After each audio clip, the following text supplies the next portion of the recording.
नमस्कार दोस्तों, धर्म रहस्य चैनल में आप सभी का एक बार फिर से स्वागत है। पिछले भाग को आगे बढ़ाते हुए अब जानते हैं आगे की कथा के विषय में। तो जैसे ही उस व्यक्ति के सामने उस व्याघ्र को आते हुए वह व्यक्ति देखता है, वह एकदम से बहुत घबरा जाता है। ऐसा तो आज तक उसके सामने कभी घटित नहीं हुआ था। वैसे तो पहाड़ी क्षेत्रों में व्याघ्र होते हैं, लेकिन इस जगह पर आखिर व्याघ्र क्या कर रहा है।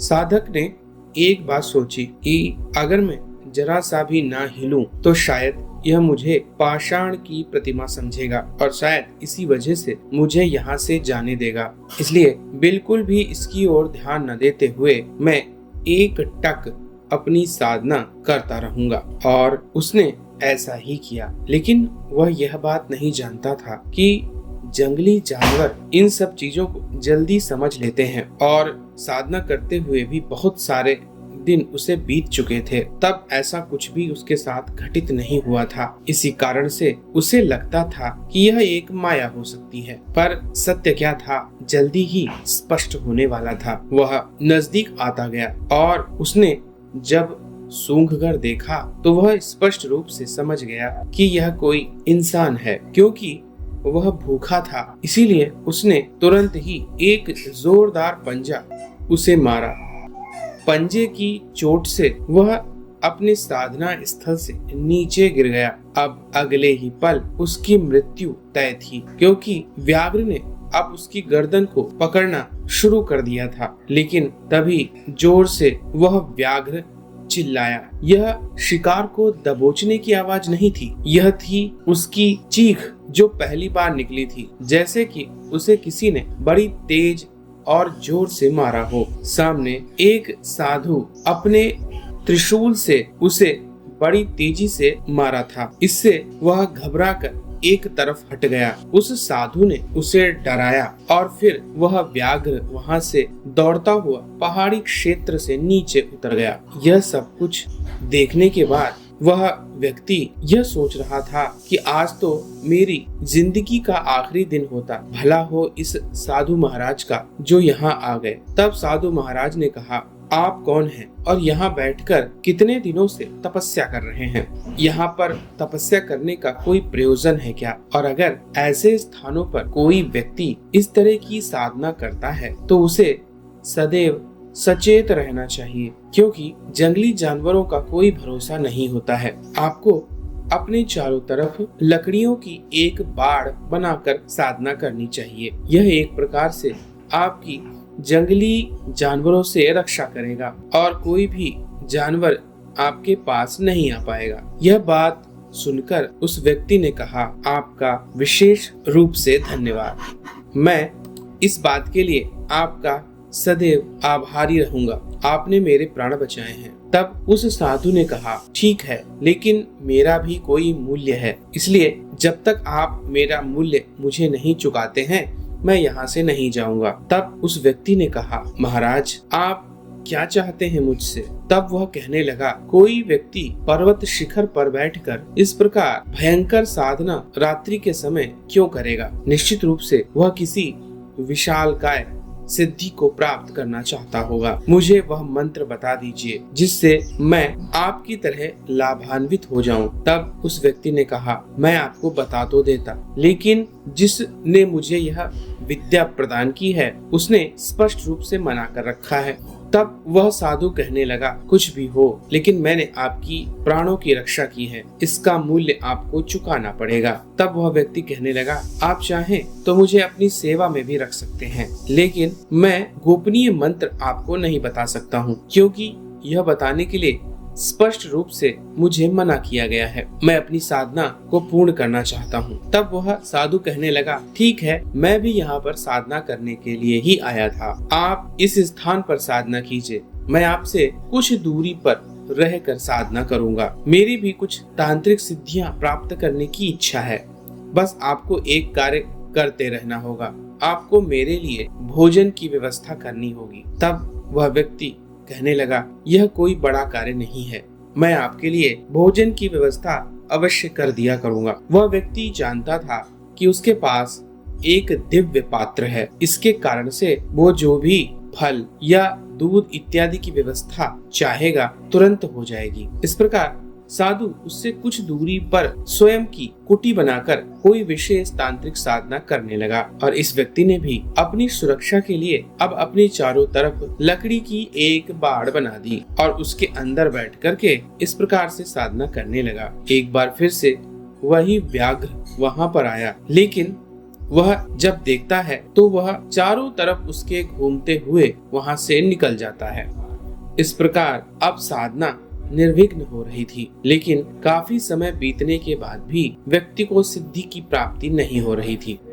तब अचानक से एक दिन वह साधु महाराज इसके पास आते हैं और वह उसे कुछ बता ही रहे थे कि तभी उनका शरीर एक पत्थर पर फिसल कर नीचे गिर जाता है, जिससे उन्हें बहुत चोट आती है। उनके पूरे शरीर में खून ही खून था। तब वह व्यक्ति परेशान हो जाता है और उनकी कुटी में लेकर उन्हें जाता है।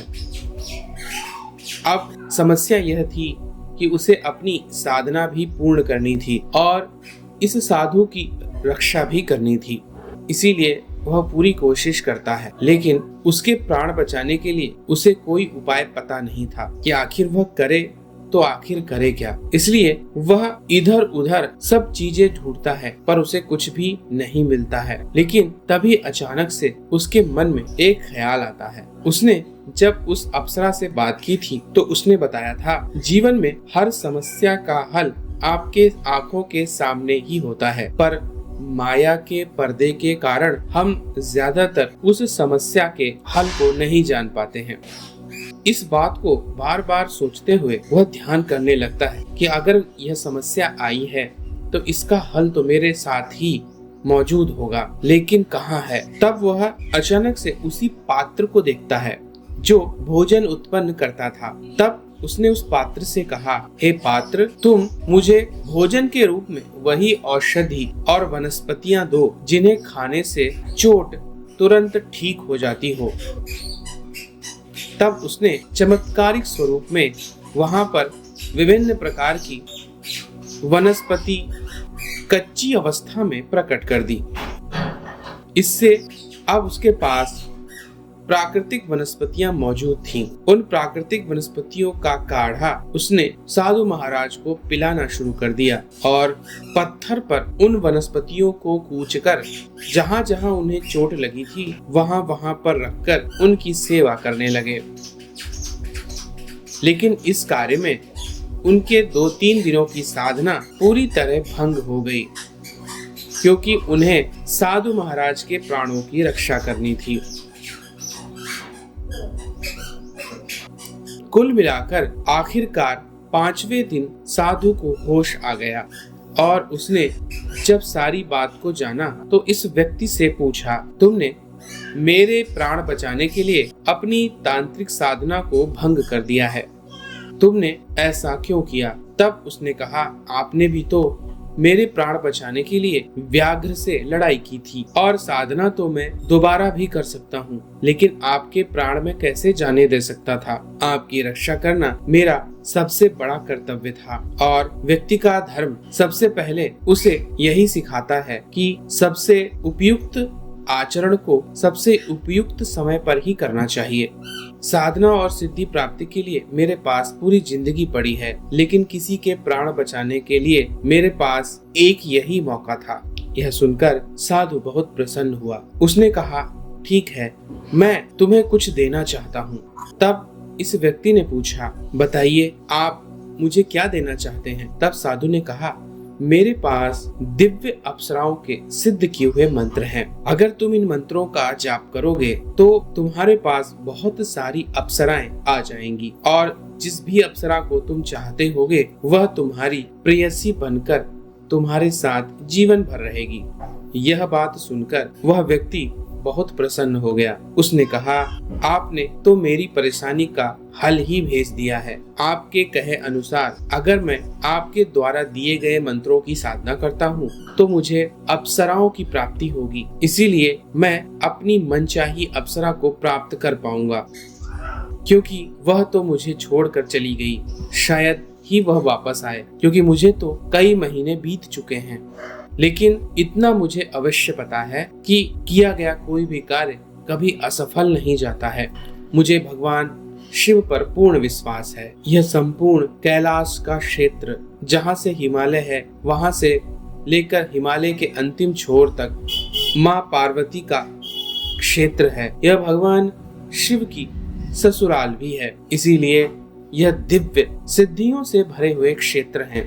मुझे आपकी यह इच्छा पूरी तरह मान्य है। आपने मेरे प्राण की रक्षा की थी, इसीलिए मैंने भी की, किंतु फिर भी साधु सबसे उत्तम होता है और आपने स्वयं मुझसे भी आगे जाते हुए एक बार फिर से मुझ पर कर्ज चढ़ा दिया है। मैं आपके दिए हुए मंत्रों को अवश्य जाप करूंगा, क्योंकि जिसके लिए मैं यह सब कुछ कर रहा हूँ उसको प्राप्त करने के लिए आपने ही मुझे मार्ग बताया है।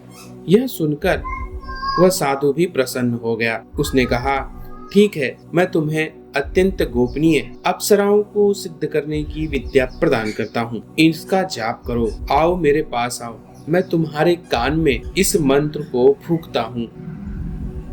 इस प्रकार से साधु के पास जाकर वह व्यक्ति बैठ गया और साधु ने उसके कान में मंत्र बोलना शुरू कर दिया। मंत्र को सुनने के बाद अब व्यक्ति ने कहा, साधु महाराज, आप यहीं रहें मेरे गुरु बनकर।